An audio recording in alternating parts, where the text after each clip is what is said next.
अथा दशमासमुल्लासारम्भः अथाचारानाचारा भक्ष्या भक्ष्य विषयान् व्याख्यास्यामः। अब जो धर्मयुक्त कामों का आचरण, सुशीलता, सत्पुरुषों का संग और सद्विद्या के ग्रहण में रुचि आदि आचार और इनसे विपरीत अनाचार कहता है, उसको कहते हैं। विद्वद्भिः सेवितः सिद्धिर्नित्यमद्वेषा रागिभिः हृदयेनाभ्यनुज्ञातो यो धर्मस्तन्निबोधता। मनुष्यों को सदा इस बात पर ध्यान रखना चाहिए कि जिसका सेवन राग द्वेष रहित विद्वान लोग नित्य करें, जिसको हृदय अर्थात आत्मा से सत्य कर्तव्य जाने, वही धर्म माननीय और करणीय है। कामात्मता न प्रशस्ता न चैवा हस्तय कामता काम्यो हि वेदाधिगमः कर्मयोगश्च वैदिकः। क्योंकि इस संसार में अत्यंत कामात्मता और निष्कामता श्रेष्ठ नहीं है। वेदार्थ ज्ञान और वेदोक्त कर्म सब कामना ही से सिद्ध होते हैं। संकल्प मूलः कामो वे यज्ञः संकल्प संभवाः व्रतानि यमा धर्माश्च सर्व संकल्पजः स्मृताः। जो कोई कहे कि मैं निरिच्छ और निष्काम हूँ वा हो जाऊं, तो यह कभी नहीं हो सकता, क्योंकि सब काम अर्थात यज्ञ, सत्य भाषण आदि व्रत, यम नियम रूपी धर्म आदि संकल्प ही से बनते हैं। अकामस्य क्रिया काचित् दृश्यते नेह कहिचित् यद्यद्धि कुरुते किंचित् तत्तत् कामस्य चेष्टितम्। क्योंकि जो हस्त, पाद, नेत्र, मन आदि चलाए जाते हैं, वे सब कामना ही से चलते हैं। जो इच्छा ना हो तो आँख का खोलना और मीचना भी नहीं हो सकता। वेदोऽखिलो धर्म मूलं स्मृतिशीले च तद्विदाम् आचारश्चैव साधूनामात्मनस्तुष्टिरेव च। इसलिए संपूर्ण वेद, मनुस्मृति तथा ऋषि प्रणीत शास्त्र सत्पुरुषों का आचार और जिस जिस कर्म में अपना आत्मा प्रसन्न रहे अर्थात भय, शंका, लज्जा जिसमें ना हो, उन कर्मों का सेवन करना उचित है। देखो, जब कोई मिथ्या भाषण, चोरी आदि की इच्छा करता है, तभी उसके आत्मा में भय, शंका, लज्जा अवश्य उत्पन्न होती है। इसलिए वह कर्म करने योग्य नहीं। सर्वंतो समावेक्षयेदं निखिलं ज्ञानचक्षुषा श्रुति प्रामाण्यतो विद्वान् स्वधर्मे निविशेत वै। मनुष्य संपूर्ण शास्त्र, वेद, सत्पुरुषों का आचार अपने आत्मा के अविरुद्ध अच्छे प्रकार विचार कर, ज्ञान नेत्र करके श्रुति प्रमाण से स्वात्मानुकूल धर्म में प्रवेश करे। श्रुति स्मृत्योदितं धर्मनोत्तिष्ठन् हि मानवः इह कीर्तिमवाप्नोति प्रेत्य चानुत्तमं सुखम्। क्योंकि जो मनुष्य वेदोक्त धर्म और जो वेद से अविरुद्ध स्मृत्युक्त धर्म का अनुष्ठान करता है, वह इस लोक में कीर्ति और मरके सर्वोत्तम सुख को प्राप्त होता है। श्रुतिस्तु वेदो विज्ञेयो धर्मशास्त्रं तु वै स्मृतिः ते सर्वार्थेष्वमीमांसये ताभ्यां धर्मो हि निर्बभौ। श्रुति, वेद और स्मृति धर्मशास्त्र को कहते हैं। इनसे सब कर्तव्याकर्तव्य का निश्चय करना चाहिए, क्योंकि इनसे धर्म का प्रकाश हुआ है। यो वा मन्येत ते मूले हेतु शास्त्राश्रयाद्विजः स साधुभिर्बहिष्कार्यो नास्तिको वेद निंदकः। जो कोई मनुष्य वेद, और वेदानुकूल आप्त ग्रंथों का अपमान करे, उसको श्रेष्ठ लोग जाति बाह्य कर दें, क्योंकि जो वेद की निंदा करता है वही नास्तिक कहता है। वेदः स्मृतिः सदाचारा स्वस्य च प्रियमात्मनः एतच्चतुर्विधं प्राहुः साक्षात् धर्मस्य लक्षणम्।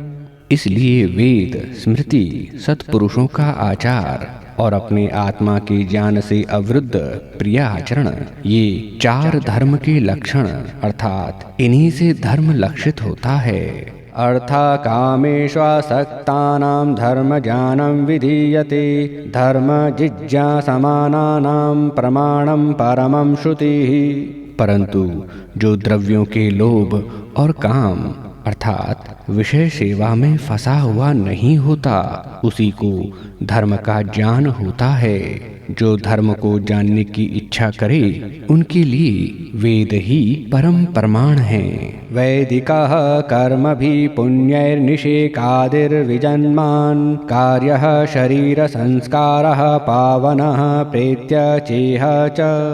उसी से सब मनुष्यों को उचित है कि वेदोक्त पुण्य रूप कर्मों से ब्राह्मण, क्षत्रिय, वैश्य अपने संतानों का निषेकादि संस्कार करें, जो इस जन्म व परजन्म में पवित्र करने वाला है। केशान्तः षोडशे वर्षे ब्राह्मणस्य विधीयते राजन्यबन्धुर्द्वाविंशे वैश्यस्य द्व्यधिके ततः।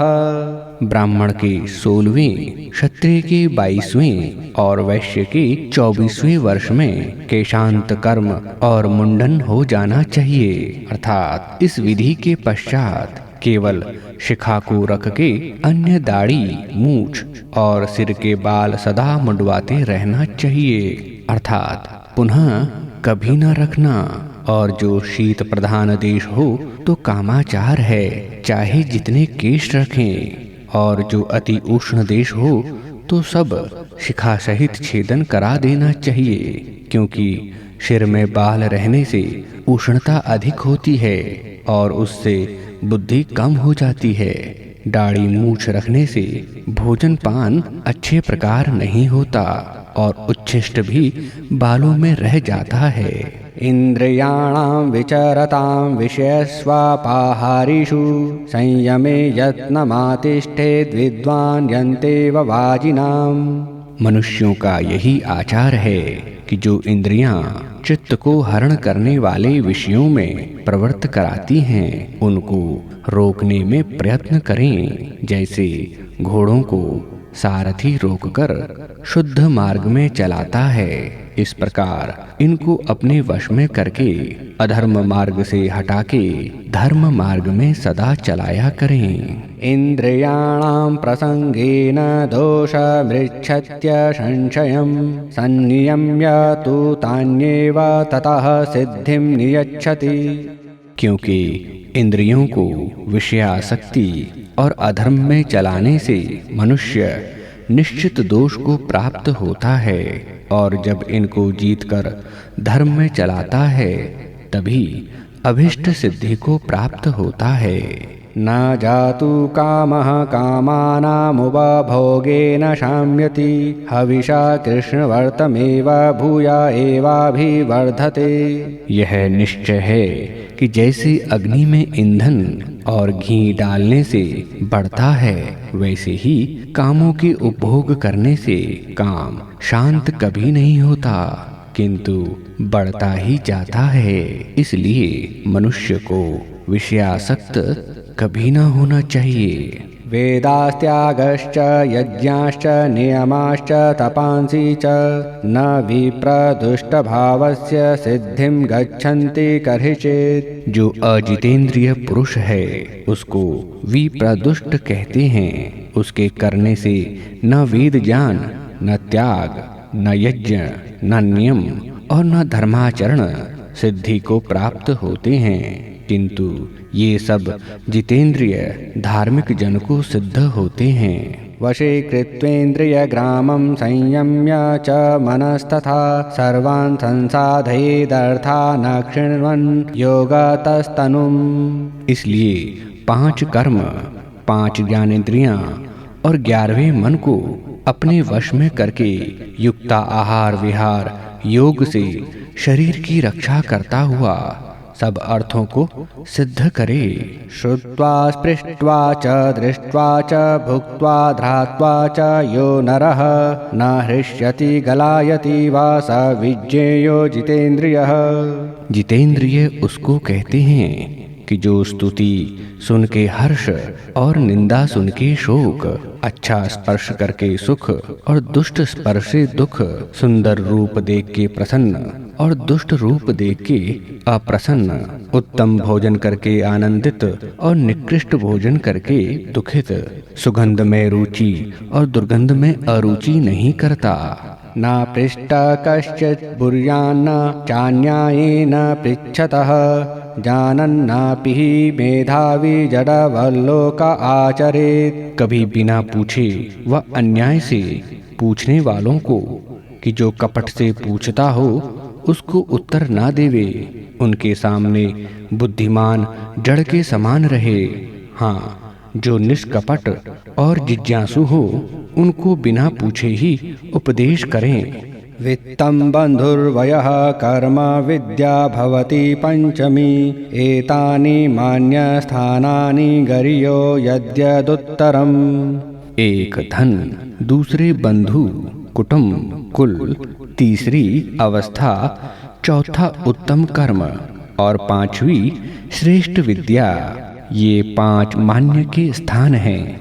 परंतु धन से उत्तम बंधु, बंधु से अधिक अवस्था, अवस्था से श्रेष्ठ कर्म और कर्म से पवित्र विद्या वाले उत्तरोत्तर अधिक माननीय हैं। अज्ञो भवति वै बालः पिता भवति मंत्रदः अज्ञं हि बालमित्याहुः पित्तेत्येव तु मंत्रदम्। क्योंकि चाहे 100 वर्ष का भी हो, परंतु जो विद्या विज्ञान रहित है वह बालक, और जो विद्या विज्ञान का दाता है उस बालक को भी वृद्ध मानना चाहिए। क्योंकि सब शास्त्र आप्त विद्वान अज्ञानी को बालक और ज्ञानी को पिता कहते हैं। नाहाय नैर्न परितैर्न वित्तेन न बन्धुभिः ऋषयश्चक्रिरे धर्मयोनुचानः स नो महान्। अधिक वर्षों के बीतने, श्वेत बाल के होने, अधिक धन से और बड़े कुटुंब के होने से वृद्ध नहीं होता, किंतु ऋषि महात्माओं का यही निश्चय है कि जो हमारे बीच में विद्या विज्ञान में अधिक है वही वृद्ध पुरुष कहता है। विप्रणाम जानतो ज्येष्ठयं क्षत्रियाणां तु वीर्यतः वैश्यानां धान्यधनतः शूद्राणामेव जन्मतः। ब्राह्मण ज्ञान से, क्षत्रिय बल से, वैश्य धन धान्य से और शूद्र जन्म अर्थात अधिक आयु से वृद्ध होता है। न तेन वृद्धो भवति येनस्य पलितं शिरः यो वै युवाप्यधीयानस्तं देवाः स्थविरं विदुः। शरीर के बाल श्वेत होने से बुढ़ा नहीं होता, किंतु जो युवा विद्या पढ़ा हुआ है उसी को विद्वान लोग बड़ा जानते हैं। यथा काष्ठमयो हस्ति यथा चर्ममयो मृगः यश्च विप्रो न धीयानस्त्रयस्ते नाम बिभ्रति। और जो विद्या नहीं पढ़ा है वह जैसा काष्ठ का हाथी चमड़े का मृग होता है, वैसा अविद्वान मनुष्य जगत में नाम मात्र मनुष्य कहता है। अहिंसयैव भूतानां कार्यं श्रेयोनुशासनं वाक् चैव मधुराशलक्षणा प्रयोज्या धर्ममिच्छिता। इसलिए विद्या पढ़ विद्वान धर्मात्मा होकर निर्वैरता से सब प्राणियों के कल्याण का उपदेश करें और उपदेश में वाणी मधुर और कोमल बोले। जो सत्योपदेश से धर्म की वृद्धि और अधर्म का नाश करते हैं वे पुरुष धन्य हैं। नित्य स्नान, वस्त्र, अन्न पान स्थान सब शुद्ध रखें, क्योंकि इनके शुद्ध होने में चित्त की शुद्धि और आरोग्यता प्राप्त होकर पुरुषार्थ बढ़ता है। शौच उतना करना योग्य है जितने से मल दुर्गंध दूर हो जाए। आचारः परमो धर्मः श्रुत्युक्तः स्मार्ता एव च। जो सत्य भाषण आदि कर्मों का आचरण करना है वही वेद और स्मृति में कहा हुआ आचार है। मानो वधिः पितरं मोता मातरम् आचार्य उपनयमानो ब्रह्मचारिणामिच्छते। मातृदेवो भव पितृदेवो भव आचार्य देवो भव अतिथि देवो भव। माता, पिता, आचार्य और अतिथि की सेवा करना देव पूजा कहलाती है। और जिस जिस कर्म से जगत का उपकार हो वह कर्म करना और हानिकारक छोड़ देना ही मनुष्य का मुख्य कर्तव्य कर्म है। कभी नास्तिक, लंपट, विश्वासघाती, चोर, मिथ्यावादी, स्वार्थी, कपटी, छली आदि दुष्ट मनुष्यों का संग ना करें। आप्त, जो सत्यवादी, धर्मात्मा, परोपकार्य प्रिय जन हैं, उनका सदा संग करने ही का नाम श्रेष्ठाचार है। आर्यावर्त देशवासियों का आर्यावर्त देश से भिन्न भिन्न देशों में जाने से आचार नष्ट हो जाता है या नहीं? यह बात मिथ्या है, क्योंकि जो बाहर भीतर की पवित्रता करनी, सत्य भाषण आदि आचरण करना है, वह जहाँ कहीं करेगा आचार और धर्म भ्रष्ट कभी न होगा। और जो आर्यवर्त में रहकर भी दुष्टाचार करेगा वही अधर्म और आचार भ्रष्ट कहावेगा। जो ऐसा ही होता तो मेरोर्हरेश्च द्वैवर्षे वर्षे हैमवतं ततः क्रमेणैव समागम्यं भारतं वर्षमासदत् स दृष्ट्वा विविधान् देशान् चीनहूणानि सेवितान्। ये श्लोक महाभारत शांति पर्व मोक्ष धर्म में व्यास शुक संवाद में हैं। अर्थात एक समय व्यास जी अपने पुत्र शुक और शिष्य सहित पाताल अर्थात जिसको इस समय अमेरिका कहते हैं उसमें निवास करते थे। शुकाचार्य ने पिता से एक प्रश्न पूछा कि आत्मविद्या इतनी ही है व अधिक? व्यास जी ने जानकर इस बात का प्रत्युत्तर ना दिया, क्योंकि उस बात का उपदेश कर चुके थे। दूसरे की साक्षी के लिए अपने पुत्र शुक से कहा कि हे पुत्र, तू मिथिलापुरी में जाकर यही प्रश्न जनक राजा से कर, वह इसका यथायोग्य उत्तर देगा। पिता का वचन सुनकर शुकाचार्य पाताल से मिथिलापुरी की ओर चले। प्रथम मेरु अर्थात हिमालय से ईशान, उत्तर और वायव्य देश में जो देश बसते हैं उनका नाम हरिवर्ष था, अर्थात हरि कहते हैं बंदर को। उस देश के मनुष्य अब भी रक्तमुख अर्थात वानर के समान भूरे नेत्र वाले होते हैं। जिन देशों का नाम इस समय यूरोप है उन्हीं को संस्कृत में हरिवर्ष कहते थे। उन देशों को देखते हुए और जिनको हूण यहूदी भी कहते हैं, उन देशों को देखकर चीन में आए। चीन से हिमालय और हिमालय से मिथिलापुरी को आए। और श्री कृष्ण तथा अर्जुन पाताल में अश्वतरी अर्थात जिसको अग्नियान नौका कहते हैं पर बैठ के पाताल में जाके महाराजा युधिष्ठिर के यज्ञ में उद्यालक ऋषि को ले आए थे। धृतराष्ट्र का विवाह गांधार जिसको कंधार कहते हैं वहां की राजपुत्री से हुआ। माद्रिका पांडु की स्त्री ईरान के राजा की कन्या थी। और अर्जुन का विवाह पाताल में जिसको अमेरिका कहते हैं वहां के राजा की लड़की उलोपी के साथ हुआ था। जो देश देशांतर द्वीप द्वीपांतर में ना जाते होते तो ये सब बातें क्यों कर हो सकती। मनुस्मृति में जो समुद्र में जाने वाली नौका पर कर लेना लिखा है वह भी आर्यवर्त से द्वीपांतर में जाने के कारण है। और जब महाराजा युधिष्ठिर ने राजसूय यज्ञ किया था, उसमें सब भूगोल के राजाओं को बुलाने को निमंत्रण देने के लिए भीम, अर्जुन, नकुल और सहदेव चारों दिशाओं में गए थे। जो दोष मानते होते तो कभी न जाते। सो प्रथम आर्यवर्त देशीय लोग व्यापार, राज्य कार्य और भ्रमण के लिए सब भूगोल में घूमते थे।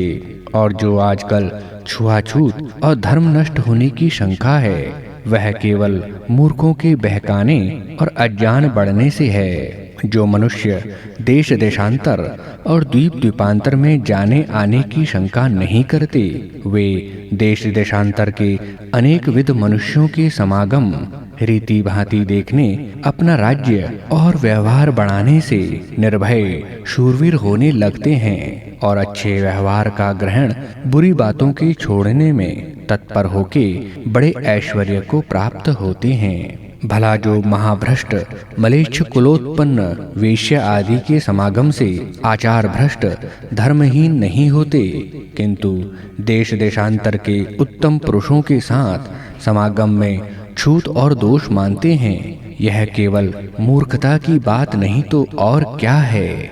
हाँ, इतना कारण तो है कि जो लोग मांस भक्षण और मद्यपान करते हैं, उनके शरीर और वीर्य आदि धातु भी दुर्गंध आदि से दूषित होते हैं। इसलिए उनके संग करने से आर्यों को भी ये कुलक्षण ना लग जाएं। यह तो ठीक है, परंतु जब इनसे व्यवहार और गुण ग्रहण करने में कोई दोष व पाप नहीं है, किंतु इनके मद्यपान आदि दोषों को छोड़कर गुणों का ग्रहण करें तो कुछ भी हानि नहीं। जब इनके स्पर्श और देखने से भी मूर्ख जन पाप गिनते हैं, इसी से उनसे युद्ध कभी नहीं कर सकते, क्योंकि युद्ध में उनको देखना और स्पर्श होना अवश्य है। सज्जन लोगों को राग, द्वेष, अन्याय, मिथ्या भाषण आदि दोषों को छोड़ निर्वैर, प्रीति, परोपकार, सज्जनता आदि का धारण करना उत्तम आचार है। और यह भी समझ लें कि धर्म हमारे आत्मा और कर्तव्य के साथ है। जब हम अच्छे काम करते हैं तो हमको देश देशांतर और द्वीप द्वीपांतर जाने में कुछ भी दोष नहीं लग सकता। दोष तो पाप के करने में लगते हैं। हाँ, इतना अवश्य चाहिए कि वेदोक्त धर्म का निश्चय और पाखंड मत का खंडन करना अवश्य सीख लें, जिससे कोई हमको झूठा निश्चय ना करा सके। क्या बिना देश देशांतर और द्वीप द्वीपांतर में राज्य व व्यापार किए स्वदेश की उन्नति कभी हो सकती है? जब स्वदेश ही में स्वदेशी लोग व्यवहार करते और परदेशी स्वदेश में व्यवहार व राज्य करें तो सिवाय दारिद्र्य और दुख के दूसरा कुछ भी नहीं हो सकता। पाखंडी लोग यह समझते हैं कि हम इनको विद्या पढ़ावेंगे और देश देशांतर में जाने की आज्ञा देवेंगे तो ये बुद्धिमान होकर हमारे पाखंड जाल में न फंसने से हमारी प्रतिष्ठा और जीविका नष्ट हो जाएगी। इसलिए भोजन छादन में बखेड़ा डालते हैं कि वे दूसरे देश में ना जा सके। हाँ, इतना अवश्य चाहिए कि मद्य मांस का ग्रहण कदापि भूल कर भी ना करें। क्या सब बुद्धिमानों ने यह निश्चय नहीं किया है कि जो राजपुरुषों में युद्ध समय में भी चौका लगाकर रसोई बना के खाना अवश्य पराजय का हेतु है, किंतु क्षत्रिय लोगों का युद्ध में एक हाथ से रोटी खाते जल पीते जाना और दूसरे हाथ से शत्रुओं को घोड़े, हाथी, रथ पर चढ़कर व पैदल होके मारते जाना, अपना विजय करना ही आचार और पराजित होना अनाचार है।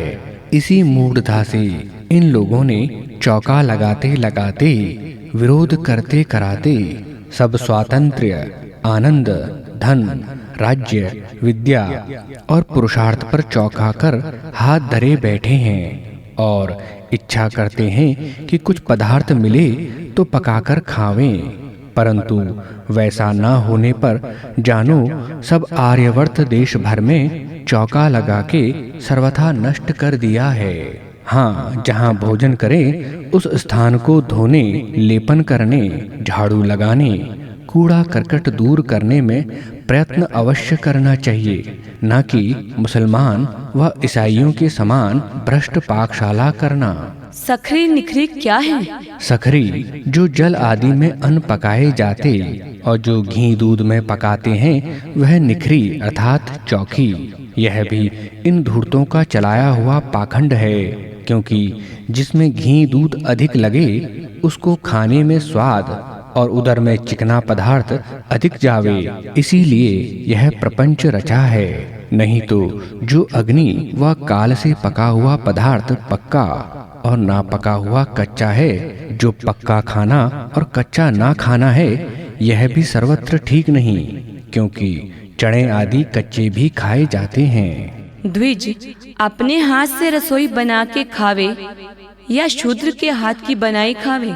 शूद्र के हाथ की बनाई खावे, क्योंकि ब्राह्मण, क्षत्रिय और वैश्य वर्णस्थ स्त्री पुरुष विद्या पढ़ाने, राज्य पालने और पशुपालन, खेती और व्यापार के काम में तत्पर रहें, और शूद्र के पात्र तथा उसके घर का पका हुआ अन्न आपातकाल के बिना ना खावें। सुनो प्रमाण। आर्याधिष्ठिता वा शूद्राः संस्कर्तारः स्युः। यह आपस्तंभ का सूत्र है। आर्यों के घर में शूद्र अर्थात मूर्ख स्त्री पुरुष पाक आदि सेवा करें, परंतु वे शरीर वस्त्र आदि से पवित्र रहें। आर्यों के घर में जब रसोई बनावें तब मुख बांध के बनावें, क्योंकि उनके मुख से उच्छिष्ट और निकला हुआ श्वास भी अन्न में ना पड़े।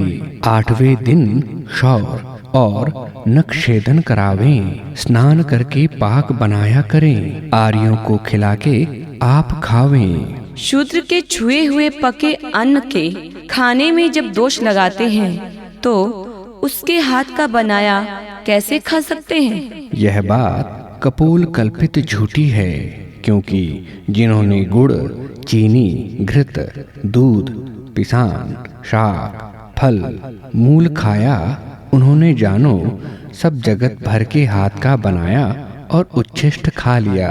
क्योंकि जब शूद्र, चमार, भंगी, मुसलमान, ईसाई आदि लोग खेतों में से ईख को काटते, छीलते, पील कर रस निकालते हैं, तब मल मूत्र उत्सर्ग करके उन्हीं बिना धोए हाथों से छूते, उठाते, धरते, आधा साँठा चूस रस पी के आधा उसी में डाल देते, और रस पकाते समय उस रस में रोटी भी पकाकर खाते हैं। जब चीनी बनाते हैं तब पुराने जूते की, जिसके तले में विष्ठा, मूत्र, गोबर, धूली लगी रहती है, उन्हीं जूतों से उसको रगड़ते हैं। दूध में अपने घर के उच्छिष्ट पात्रों का जल डालते, उसी में घृत आदि रखते, और आटा पीसते समय भी वैसे ही उच्छिष्ट हाथों से उठाते, और पसीना भी आटे में टपकता जाता है, इत्यादि। और फल, मूल, कंद में भी ऐसी ही लीला होती है।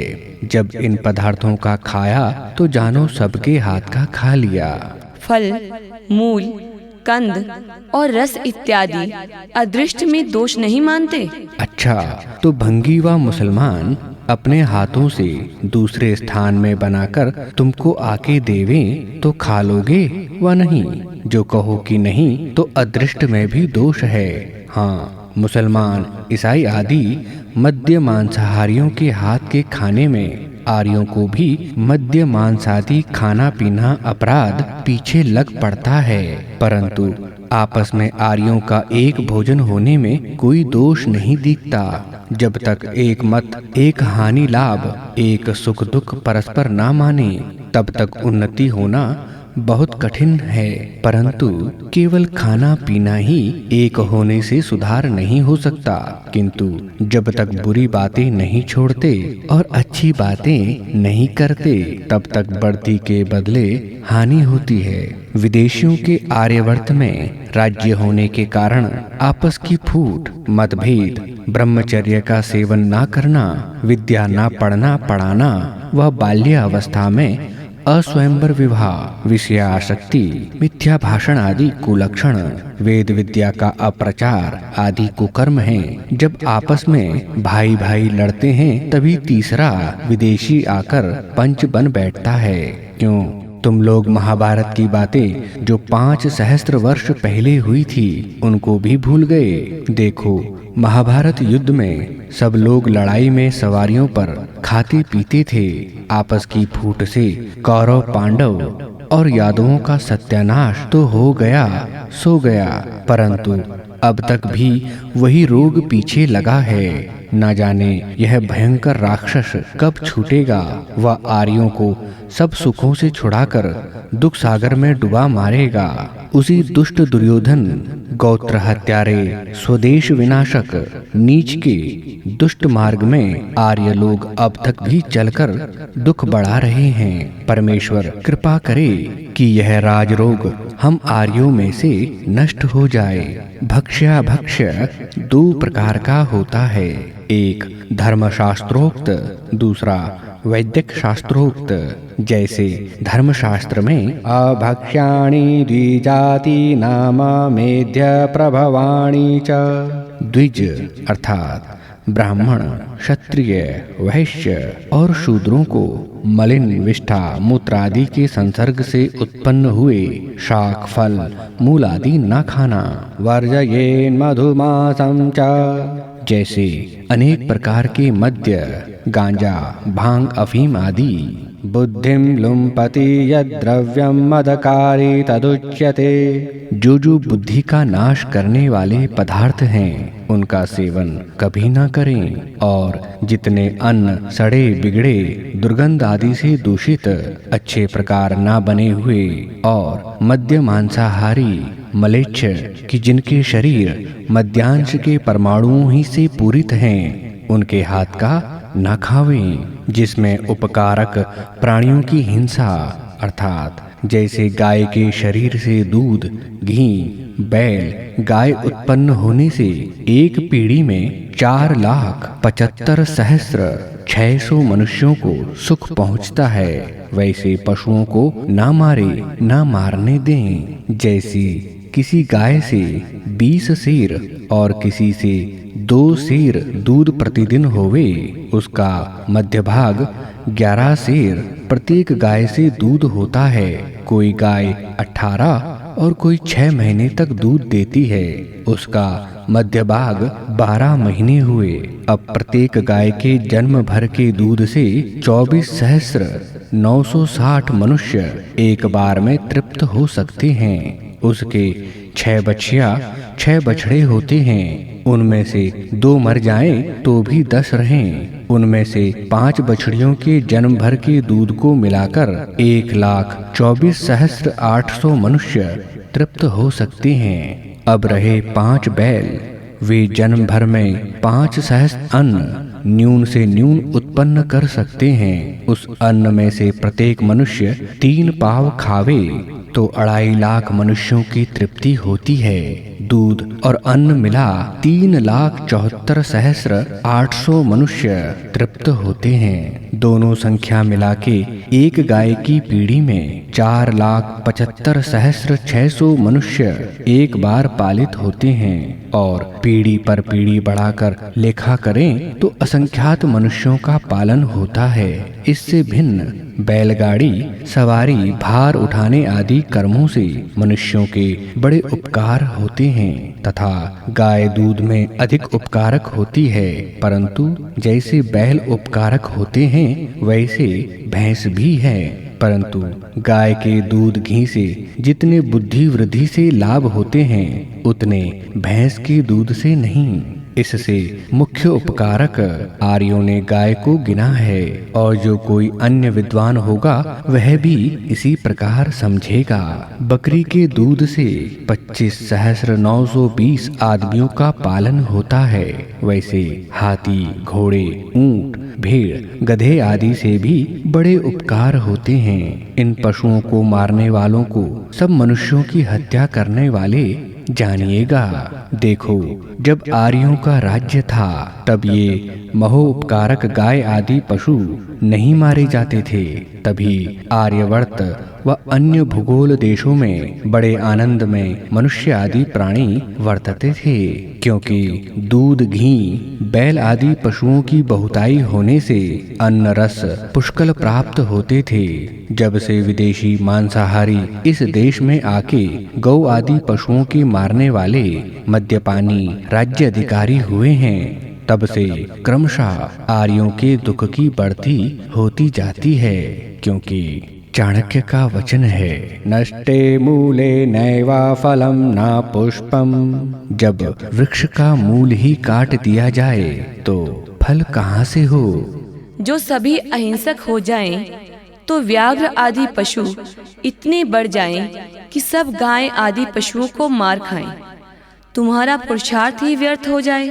यह राजपुरुषों का काम है, जो हानिकारक पशु व मनुष्य हो उनको दंड देवें और प्राण भी वियुक्त कर दें।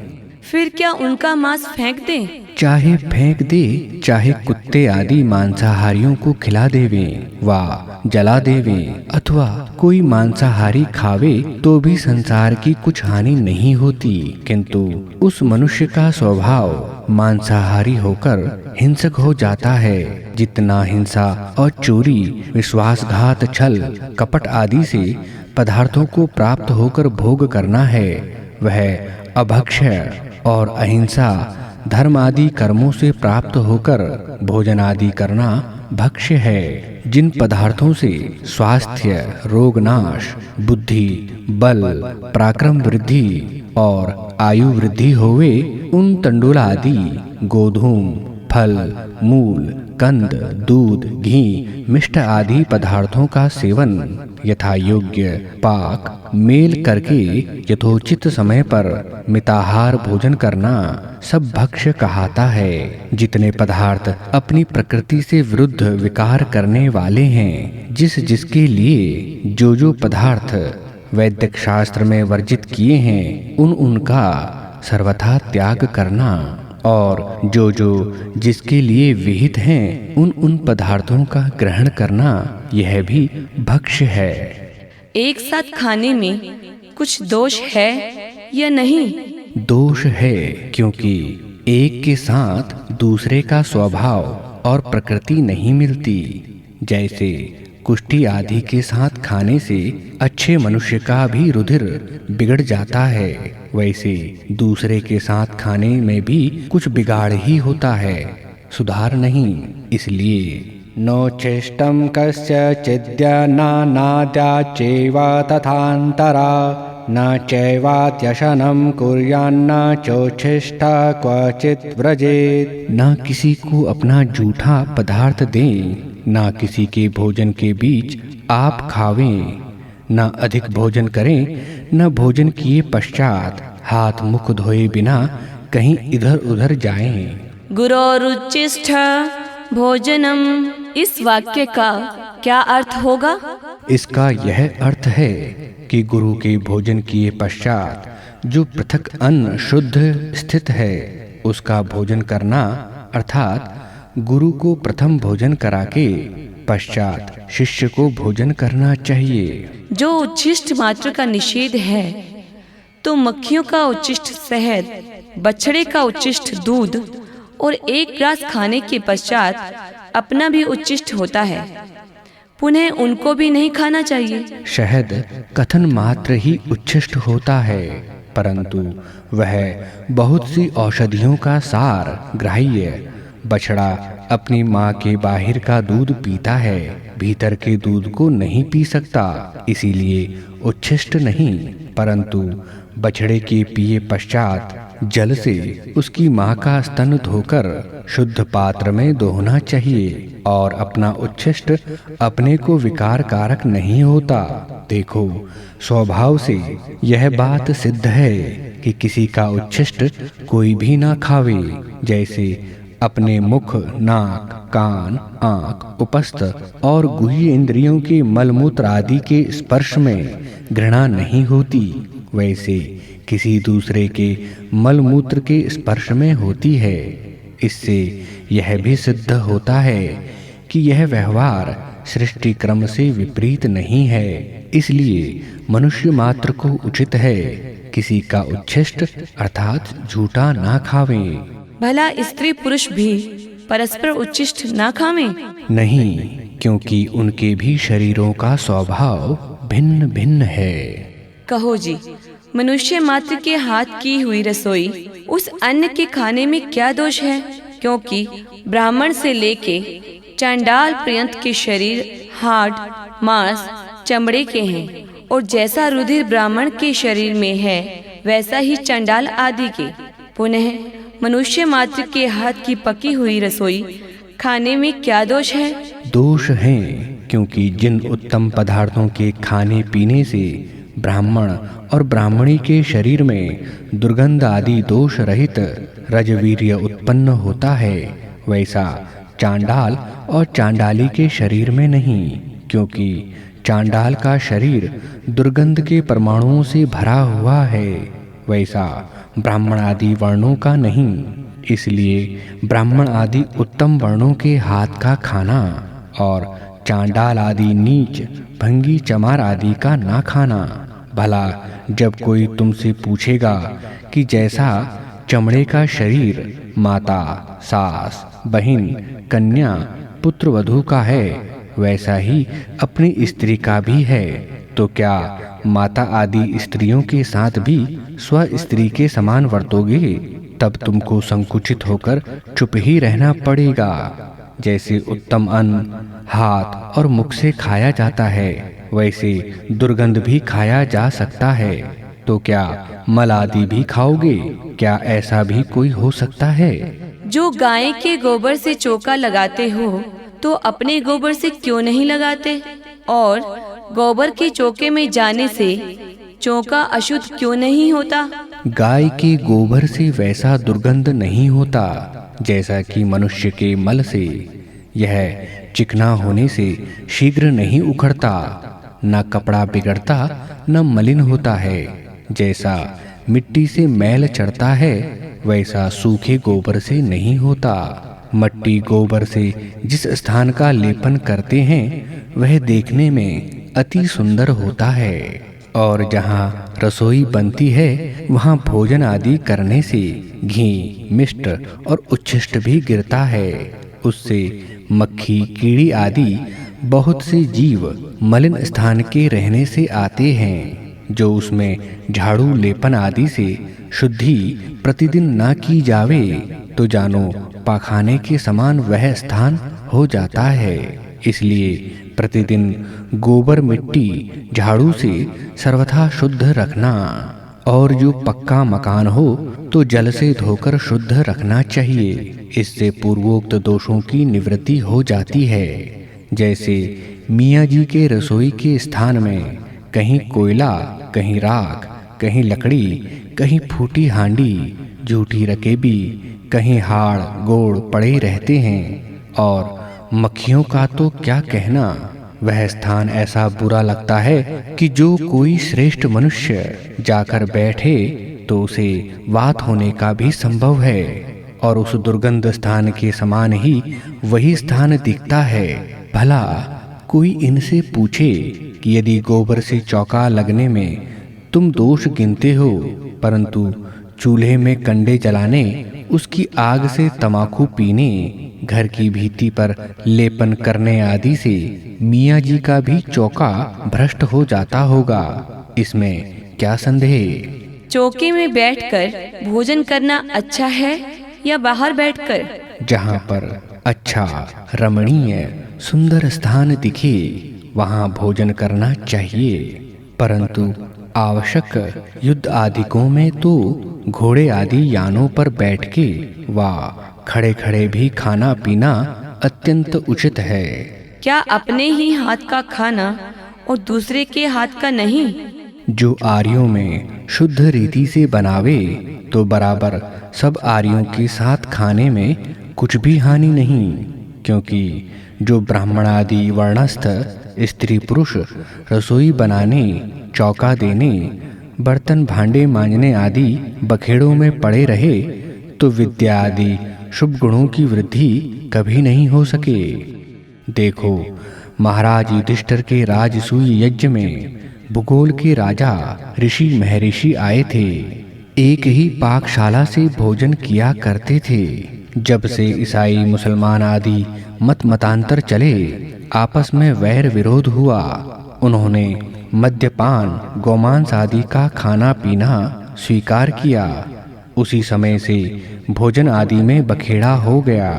देखो, Kabul, Kandahar, Iran, America, Europe आदि देशों के राजाओं की कन्या गांधारी, माद्री, उलोपी आदि के साथ आर्यवर्त देशीय राजा लोग विवाह आदि व्यवहार करते थे। शकुनि आदि कौरव पांडवों के साथ खाते पीते थे, कुछ विरोध नहीं करते थे, क्योंकि उस समय सर्व भूगोल में वेदोक्त एक मत था। उसी में सबकी निष्ठा थी और एक दूसरे का सुख दुख हानि लाभ आपस में अपने समान समझते थे, तभी भूगोल में सुख था। अब तो बहुत से मत वाले होने से बहुत सा दुख और विरोध बढ़ गया है। इसका निस्तारण करना बुद्धिमानों का काम है। परमात्मा सबके मन में सत्य मत का ऐसा अंकुर डाले कि जिससे मिथ्या मत शीघ्र ही प्रलय को प्राप्त हो। इसमें सब विद्वान लोग विचार कर विरोध भाव छोड़ के अविरुद्ध मत के स्वीकार से सब जने मिलके सबके आनंद को बढ़ावें। यह थोड़ा सा आचार अनाचार भक्ष्य विषय में लिखा। इस ग्रंथ का पूर्वार्ध इसी 10वें समोल्लास के साथ पूरा हो गया। इन समोल्लासों में विशेष खंडन मंडन इसलिए नहीं लिखा कि जब तक मनुष्य सत्य असत्य के विचार में कुछ भी सामर्थ्य ना बढ़ाते, तब तक स्थूल और सूक्ष्म खंडनों के अभिप्राय को नहीं समझ सकते हैं। इसलिए प्रथम सबको सत्य शिक्षा का उपदेश करके अब उत्तरार्ध अर्थात जिसमें विशेष खंडन मंडन लिखेंगे। इन चारों में से प्रथम समोल्लास में आर्यावर्तीय मत मतांतर, दूसरे में जैनियों के, तीसरे में ईसाइयों के और चौथे में मुसलमानों के मत मतांतरों के खंडन मंडन के विषय में लिखेंगे। और पश्चात 14वें समोल्लास के अंत में स्वमत भी दिखलाया जाएगा। जो कोई विशेष खंडन मंडन देखना चाहें वे इन चारों समोल्लासों में देखें, परंतु सामान्य करके कहीं कहीं 10 समोल्लासों में भी कुछ थोड़ा सा खंडन मंडन किया है। इन 14 समोल्लासों को पक्षपात छोड़ न्याय दृष्टि से जो देखेगा उसकी आत्मा में सत्य अर्थ का प्रकाश होकर आनंद होगा, और जो हठ दुराग्रह और ईर्ष्या से देखे सुनेगा उसको इस ग्रंथ का अभिप्राय यथार्थ विदित होना बहुत कठिन है। इसलिए जो कोई इसको यथावत न विचारेगा वह इसका अभिप्राय ना पाकर गोता खाया करेगा। और विद्वानों का यही काम है कि सत्यासत्य का निर्णय करके सत्य का ग्रहण, असत्य का त्याग करके परम आनंदित होते हैं। वे ही गुण ग्राहक पुरुष विद्वान होकर धर्म, अर्थ, काम और मोक्ष रूप फलों को प्राप्त होकर प्रसन्न रहते हैं। इति श्रीमद् दयानंद सरस्वती स्वामी कृते सत्यार्थ प्रकाशे सुभाषा विभूषिते आचार अनाचार भक्ष्य विषये